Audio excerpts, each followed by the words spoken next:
बिस्मिल्लाहिर्रहमानिर्रहीम अस्सलाम वालेकुम। मैं हूं राना अजीम और आप देख रहे हैं आपका अपना यूट्यूब चैनल साइंसिफाई योरसेल्फ। तो जिन लोगों ने चैनल को सब्सक्राइब नहीं किया वो चैनल को सब्सक्राइब करें और वीडियो को लाइक करें, कमेंट करें और अपने दोस्तों के साथ शेयर करें। तो सॉलिड पार्ट जो है हमने स्टार्ट किया हुआ था और उसका लेक्चर नंबर 4 आज हमने डिस्कस करना है और वो है हमने क्रिस्टल लेटिस को डिस्कस करना है।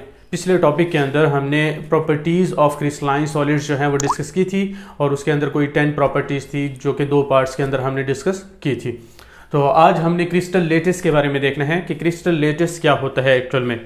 तो क्रिस्टल लेटिस के बारे में अगर हम देखेंगे तो जाहिर सी बात है कि जब हम क्रिस्टल जो है वो कैसे बनाते हैं, तो कोई भी हमारे पास लिक्विड वगैरह मौजूद होता है या सोल्यूशन वगैरह मौजूद होता है, तो जब उसको कूल करते हैं लिक्विड को तो वो सॉलिड के अंदर कन्वर्ट हो जाता है, मतलब क्रिस्टल्स के अंदर कन्वर्ट हो जाता है।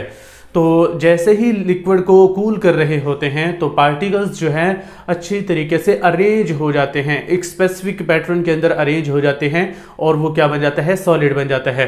तो हम कह सकते हैं कि सॉलिड के अंदर या क्रिस्टल के अंदर क्या होती है, एक ख़ास अरेंजमेंट होती है पार्टिकल्स की। ठीक है जी। तो जैसे अब कोई सॉलिड हो, अब सॉलिड के हम क्या करें कि पार्टिकल्स को किसी पॉइंट्स के जरिए जाहिर कर देंगे, मतलब सॉलिड है उसके जो पार्टिकल्स उसके अंदर मौजूद है उसको पॉइंट्स की मदद से अगर जाहिर कर देंगे तो वो क्या कहलाएगा, वो क्रिस्टल लेटिस कहलाएगा।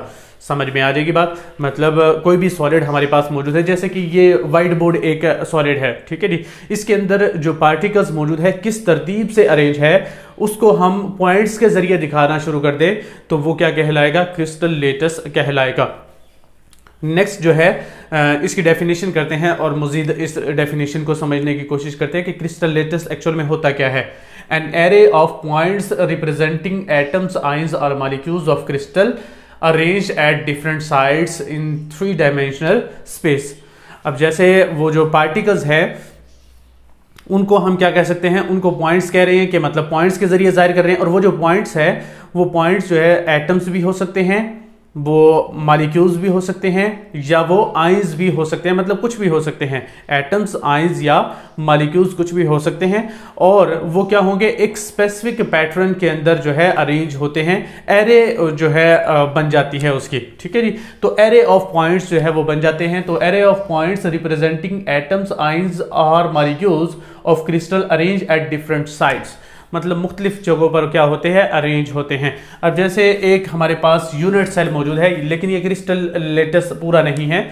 अब यहाँ पर क्या है कि जो पॉइंट्स अरेंज होंगे वो कहाँ कहाँ अरेंज होंगे, यहाँ पर कॉर्नर्स पर हो सकते हैं, ठीक है जी, खास फेसेस पर हो सकते हैं, बॉडी पर हो सकते हैं, वो डिपेंड करता है क्रिस्टल कौन सा है। मतलब कि ये जो पॉइंट्स हैं या जो पार्टिकल्स हैं, एटम्स, आयंस या मॉलिक्यूल्स, ये खास तरतीब से और खास जगहों पर ही अटैच होते हैं, किसी रैंडम जगह पर अटैच नहीं हो सकते। तो वो जो खास जगह हैं उनको हम क्या कहते हैं, लेटिस साइट्स कहते हैं। Points are site representing atoms, ions और molecules in crystal lattice is called lattice sites कहते हैं, आर कॉल्ड लेटिस साइट्स भी कह सकते हैं और इसको पॉइंट साइट्स भी कह सकते हैं। ठीक है जी। तो मतलब लेटिस पॉइंट्स भी कह सकते हैं, सॉरी, तो लेटेस्ट साइड भी कह सकते हैं और लेटेस्ट पॉइंट्स भी कह सकते हैं। तो वो पॉइंट्स मतलब वो जगह जहां पर पॉइंट्स अटैच होंगे, जैसे इन कॉर्नर्स पर अटैच है पॉइंट्स, ठीक है जी, ये 8 कॉर्नर्स है। अगर हम कह देते हैं कि फेस सेंटर्ड क्यूबिक है तो इसके फेस पर, इसके फेस पर, इसके फेस पर, इसके फेस पर, ये जो सामने वाला फेस है इस पर और पीछे वाला फेस है इस पर, ये फेसेस क्या होते हैं ये आगे चल के हम डिस्कस करते हैं। अभी फिलहाल वैसे पिछले टॉपिक के अंदर भी हमने फेसेस के बारे में देखा था, इंटरफेशियल एंगल्स जो हमने देखे थे क्लीवेज प्रॉपर्टी के अंदर, तो इसको छोड़ते हैं अभी फिलहाल के लिए। तो मतलब पॉइंट्स जो है, ठीक है जी, तो पॉइंट्स जिन जगहों पर लगे होते हैं उन्हें हम क्या कहते हैं, लेटिस साइट्स कहते हैं। साइट्स का मतलब ही जगह होता है। तो points are site representing atoms, ions और molecules in crystal are called, उसे लेटिस पॉइंट्स कह सकते हैं, लेटिस साइट्स कह सकते हैं। फिर उसके बाद आ जाता है जी एक और definition, unit cell. Unit cell क्या होता है कि अगर हम एक क्रिस्टल को, पूरे स्ट्रक्चर को देखें तो वो बहुत से छोटे छोटे पैचेस से मिलकर बनता है। तो वो जो सबसे छोटा पैच जिसकी मदद से पूरा क्रिस्टल जो है वो बन रहा है उसे हम क्या कहते हैं, यूनिट सेल कहते हैं। और उसके अंदर तमाम प्रॉपर्टीज मौजूद होंगी जो कि पूरे क्रिस्टल की होती है। ठीक है जी। तो उसके अंदर क्या होगा, तमाम प्रॉपर्टीज किसकी होगी, जो कि पूरा क्रिस्टल है। अब जैसे मैं कहता हूं कि एक दीवार जो है हमने बनानी है और वो दीवार जो है वो बनती है किस चीज की मदद से? ईंटों की मदद से, ठीक है जी। तो अब एक ईंट जो है वो उसका क्या कहलाएगा? यूनिट सेल कहलाएगा, क्योंकि पूरी दीवार जो है वो उन्हीं ईंटों के अरेंज होने से मिलकर बनी है। तो यूनिट सेल क्या होता है? एक ईंट की तरह ही होता है पूरी दीवार के अंदर, के smallest part of crystal lattice that has all the characteristic feature of entire crystal lattice, के सबसे स्मॉलेस्ट पार्ट जिसको रिपीट करने पर पूरा क्रिस्टल लेटस बन जाता है और उसके अंदर सारी की सारी प्रॉपर्टीज होगी जो कि क्रिस्टल लेटस की होती है। तो उसके बाद इसके इंपॉर्टेंट पॉइंट्स, अब ये यूनिट सेल जो है एक लॉन्ग क्वेश्चन के तौर पर भी आ जाता है बाजुकात, तो यहां से जो है आप कर सकते हैं long question, important long question होता है ये। तो इंपॉर्टेंट पॉइंट्स इसके अंदर कौन कौन से होंगे कि स्ट्रक्चरल प्रॉपर्टीज ऑफ क्रिस्टल जो है ना वो बताएगा ये सारी चीजें, ठीक है जी। तो क्रिस्टल लेटस की तमाम स्ट्रक्चरल प्रॉपर्टीज इसके अंदर मौजूद होती है और ये रिप्रेजेंट कर सकता है। सेकंड पॉइंट क्या हो जाएगा कि when repeated in 3 dimensional space give entire crystal, तो मतलब अगर हम यूनिट सेल को रिपीट करते जाएंगे तो वो पूरा जो है वो क्या बना देगा? एक क्रिस्टल लेटस जो है वो बना देता है। जैसे कि छोटी छोटी ईंटों को साथ साथ मिलाते जाए तो एक पूरी दीवार बन जाती है, ऐसे ही क्या होता है कि छोटे छोटे यूनिट सेल को हम मिलाते जाएंगे तो एक पूरा क्रिस्टल लेटस जो है वो बन सकता है।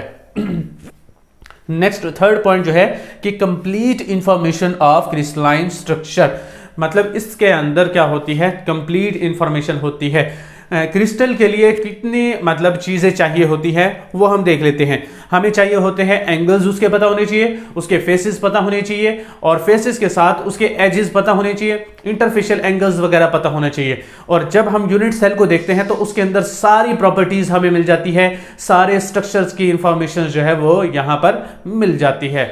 एंगल्स की बात करें, एजेस की बात करें, फेसेस की बात करें, इंटरफेशियल एंगल्स की बात करें, ये सारी चीजें जो है कहां पर मिल जाती है? हमें यूनिट सेल के अंदर मिल जाती है। तो मतलब पूरा क्रिस्टल जो है वो किस चीज से रिपीट हो सकता है? यूनिट सेल से रिपीट हो सकता है और उसके अंदर सारी इंफॉर्मेशन मौजूद होगी जो कि क्रिस्टल की होती है या क्रिस्टल लेटस की भी कह सकते हैं। नेक्स्ट आगे हम देखते हैं कि यूनिट सेल की डायमेंशंस कौन कौन सी होती है या क्रिस्टलोग्राफिक एलिमेंट्स। वही बात आ गई कि मतलब यूनिट सेल के अंदर कौन कौन सी ऐसी चीज हैं जिससे हम यूनिट सेल को डिफाइन करते हैं कि यूनिट सेल किस शेप का जो है वो पाया जाएगा। वो आइदर क्यूबिक होगा, आर्थोरोम्बिक होगा, मोनोक्लिनिक, काफी सारी जो है हमने शेप्स पढ़नी है, वो नेक्स्ट लेक्चर के अंदर डिस्कस करेंगे। अभी फिलहाल के लिए हम देखते हैं कि कौन कौन सी डायमेंशंस है। तो यूनिट सेल लेंथ होती है और यूनिट सेल एंगल्स होते हैं। अब यूनिट सेल लेंथ का मतलब क्या है? अब यहां पर एक पूरा जो है मैंने डब्बा क्यूब जो है क्यूबिक यूनिट सेल जो है वो बना रखा है और उसके अंदर लेंथ कौन सी होती है? ये वाली एक लेंथ है, ठीक है जी, ये वाली लेंथ है, ये वाली लेंथ है। हर एक जो लाइन है वो क्या रिप्रेजेंट कर रही है? एक लेंथ को रिप्रेजेंट कर रही है, ठीक है जी। अब जैसे आप जो है अपने कमरे को देखेंगे जिसके अंदर आप बैठकर ये वीडियो देख रहे हैं, तो उसके अंदर जो है ये वाला जो कॉर्नर होगा ना, कॉर्नर के अंदर एक कॉर्नर को दूसरे कॉर्नर से मिलाने वाली जो लाइन होती है उसे हम क्या कहते हैं? एजेस कहते हैं या लेंथ्स कहते हैं, ठीक है जी। तो ये वाली लेंथ होगी जो कि कॉर्नर के अंदर मौजूद होगी, ठीक है जी। और एक ये वाली जो लेंथ होगी ये कॉर्नर को मिला रही होगी, ये वाली जो नीचे सेंटर के अंदर मतलब जो कॉर्नर्स को आपस में मिला रही होगी उसे हम क्या कहेंगे? एक लेंथ कहेंगे। तो यहां पर देखें ये कॉर्नर है, अब ये वाली लेंथ है, ये वाली लेंथ है और ये वाली लेंथ है, ठीक है जी। तो लेंथ ए, लेंथ बी और लेंथ सी। अब किस तरह हमने ए बी सी का नाम दिया है?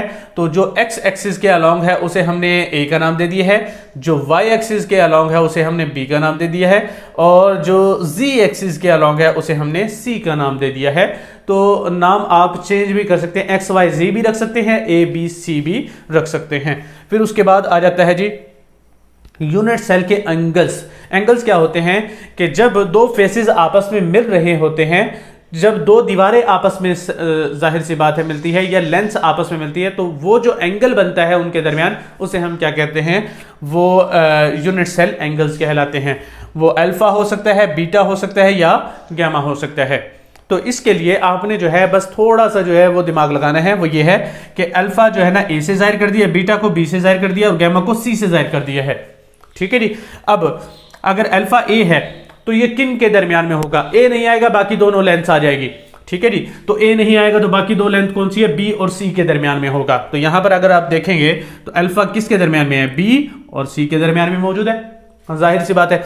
नेक्स्ट बीटा, बीटा को अगर बी से रिप्रेजेंट कर देते हैं तो बी किसके दरमियान में आएगा, बी को छोड़ देंगे, ए और सी के दरमियान में आएगा। तो बीटा जो है वो कहां पर है, ए और सी के दरमियान में मौजूद है। फिर उसके बाद अगर गैमा की बात करें, इसको हमने सी से रिप्रेजेंट किया था, तो सी को छोड़ देना है, ए और बी के दरमियान में मौजूद होगा। तो जो गैमा एंगल यानी सी एंगल जिसे हमने कहा है ए और बी के दरमियान में मौजूद है। ये जस्ट दिखाने के लिए मैंने कहा है कि ए बी सी करना है, लेकिन एक्चुअल में एंगल इसको इस तरह रिप्रेजेंट नहीं कर सकते।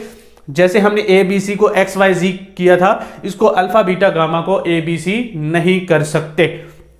ठीक है जी, तो ये यूनिट सेल की डायमेंशंस आ जाएगी। और लास्ट जो है हम एक डेफिनेशन कर लेते हैं, जो कि नेक्स्ट लेक्चर के अंदर हमने वैसे सारा टॉपिक जो है डिस्कस करना है, लेकिन यहां पर डेफिनेशन को डिस्कस कर ही लेते हैं। तो वो ये है कि क्रिस्टल सिस्टम क्या होता है, क्रिस्टल में be identified by its dimensions of its unit cell along the 3 axes, यानी एक्सिस हमें पता होनी चाहिए या एजेस पता होना चाहिए, और 3 एंगल्स जो है वो पता होने चाहिए। तो 3 एजेस और 3 एंगल्स अगर पता होंगे तो पूरा क्रिस्टल का स्ट्रक्चर हमें पता चल जाता है, और उसके लिहाज से हम मुख्तलिफ क्लासेस के अंदर इसको डिवाइड करते हैं। और वो कौन कौन सी क्लासेस है वो हम नेक्स्ट लेक्चर के अंदर देखेंगे। और एक फार्मूला भी है जिसकी मदद से हम क्या करेंगे, उसको याद रखने की, उसको जो है मतलब अच्छी तरीके से याद रखने की कोशिश करेंगे। ठीक है जी, ये एक ट्रिक है जिसकी मदद से हम क्या करेंगे, साथ के साथ क्रिस्टल को एक ही सेकंड के अंदर याद कर लेंगे। ठीक है जी, तो मिलते हैं नेक्स्ट वीडियो के अंदर, तब तक के लिए अल्लाह हाफिज।